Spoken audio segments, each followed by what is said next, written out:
The story is called Springtime. When G, the long-lost cousin, turned up in our lives one May, it was a particularly vibrant spring. We dragged the chairs out of the shed and let the warmth seep straight into the cockles of our hearts. Our raucous laughter was imitated by the birds around us. As the breeze blew in the mellow afternoon, the cherry tree above showered us down with pink blossom. We felt blessed. The relationship between my husband and G was shaped until now by the squabbles of their respective parents. Reinventing this old bond felt thrilling in every way. After all these years, we said. 5,000 miles away from home, that too, he said. Incredible, we agreed, sipping more wine. The two cousins bonded. G played the guitar and husband the harmonica, and we had a feast. Food that reminded us of home and other parts of the world that we yearned to visit. We had no family in England, and with each passing year felt more distant from our Indian roots. We looked around the small table at each other and found that we couldn't stop smiling. G lived in Mumbai, where he had a successful business. He'd been to boarding school in Somerset and was here for a grand reunion. He could hold forth on any topic under the sun and combine it with bombast and bluster, finishing off with a booming power laugh. We were amused and charmed. He tried to be a sensitive guest and went outside to smoke. However, he insisted we keep him company when he wanted a puff, and that was quite often. My wife asked me to get rid of my cigarettes, he told us seriously, as if dwelling on the many ills of tobacco. So I decided to smoke a pipe, he said with a cheeky grin. After a couple of days, we were relieved that he had friends visit him in our garden so that we could get on with our work. It's amazing, they're all still the same, even after 30 years. We've just resumed where we left off. G was almost effervescent with the thrill of it. Off he went to his reunion, a proud alumnus in a smart suit, silk shirt and maroon school tie. He would come into the kitchen to make himself strong coffee and empty his tobacco crowns in the compost caddy. I smelt a strong cologne.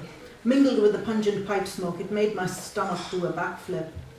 You have such fantastic plants. There's nothing more wonderful than an English garden, he would say, disarming me in an instant. I preened, but also heard nostalgia in his voice. I tried to imagine how it must have been to spend 7 years of secondary school in a strange country away from home. G made a habit of turning up in May, and the charm began to tarnish a little. In my head, he became a self-inflating mattress, which had a pinprick of a hole somewhere in the vast middle. The more you pumped it, the quicker it deflated. Especially as so much of it was hot air, we felt the gust of it surely and strongly. I wished he'd disappear and do his expostulating somewhere else. But my husband, who had always looked up to him, liked his company when he showed up every year. We never knew why he came so regularly until he let slip that this was some sort of business expense, which gave him tax relief.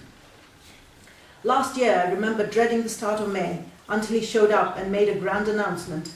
Take the week off. I booked us rooms in a grand palace in Istanbul. As if.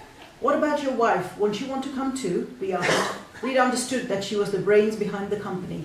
Nah, he said. She's much too busy looking after the family firm, he chuckled. His chest visibly expanded with pride as he spoke about their advertising business. Their main client, a big tobacco multinational.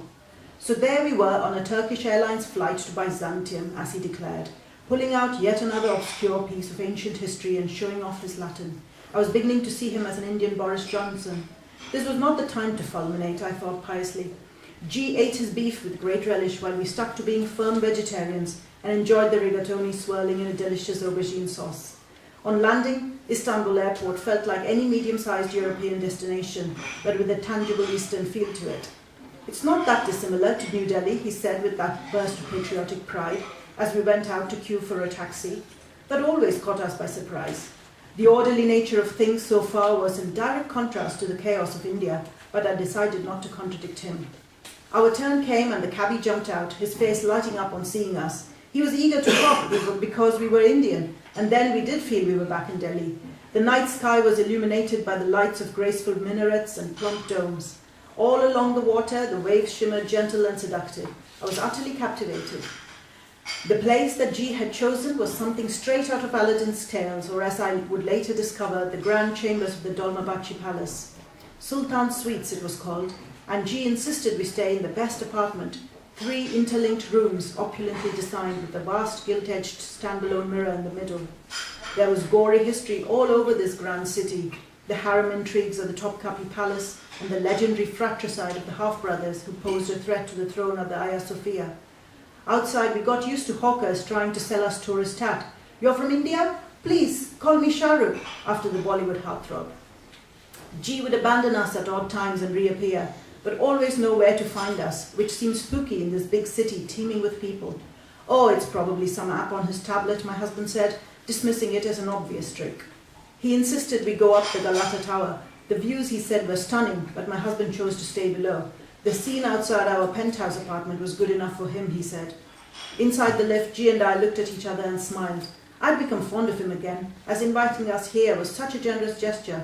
His eyes twinkled and he put his arm around my shoulder, hugging me to his side. He winked at me, and I grinned back.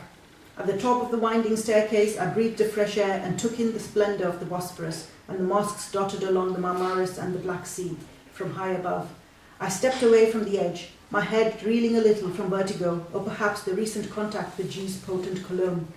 With my new zoom lens, I snapped away at the different landscapes in front of me and followed the slow line of tourists around, noticing the uneven stone floor. Galata was such a fabulous name. It meant having a party in Tamil. I tried to spot the hubby below, but only saw a group of older people dressed in traditional clothes engaged in a graceful dance. I looked around for G and saw him having a conversation with someone in a brown leather jacket. He caught my eye and moved away from the man casually, busying himself by removing his glasses and replacing them with his shades and ignoring me. Typical, I thought, intending to mention it to my husband when we went down. G was nowhere to be seen as I came back to the only doorway. I got to the next level below to what the guidebook described as the cleanest toilet in Istanbul, and still seeing no sign of him, took the lift down to the ground floor. My husband was watching the end of the dance. It was a little show being put on for tourists. I felt disappointed to have missed it. "Where's G?" I asked. "How would I know? You were with him." We walked through the commercial area near the tower and found ourselves in a shopping complex. Small shops selling watches, cameras, and in the corridors the ubiquitous stalls selling fresh juice. I ordered a pomegranate and watched the man slice the fruit in half and use an old-fashioned press. The small glass of dark ruby liquid confirmed that he was somewhere exotic. We lingered after our refreshment when my eye caught something a little further away. "Look at that place," I said, quite struck. The store across from us had a large display of rifles, pistols, and revolvers. "Have you ever seen anything like it?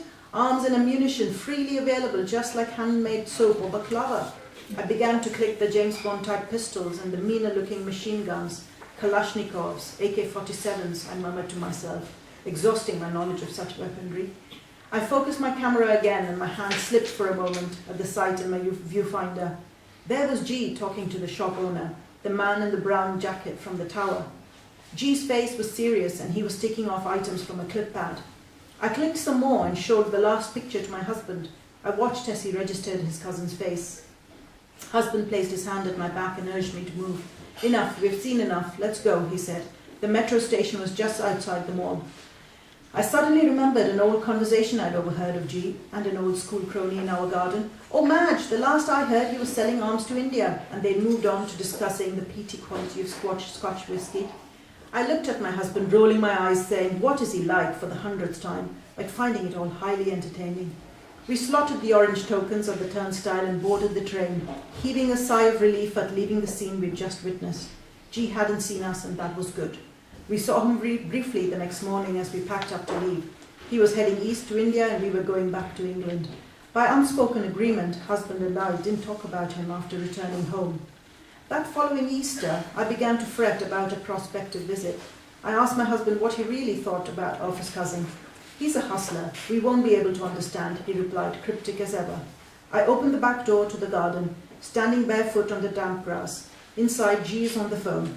I can hear husband's polite chuckles and lowered voice telling him that we were not around this year, as we were off on a long holiday to the rainforest in Indonesia. I heard husband say "vipers" and a long interchange about ghastly rituals that used snake poison by indigenous people. Husband's laughing out loud by the end of the chat. The affection mingled with regret in his voice is unmistakable.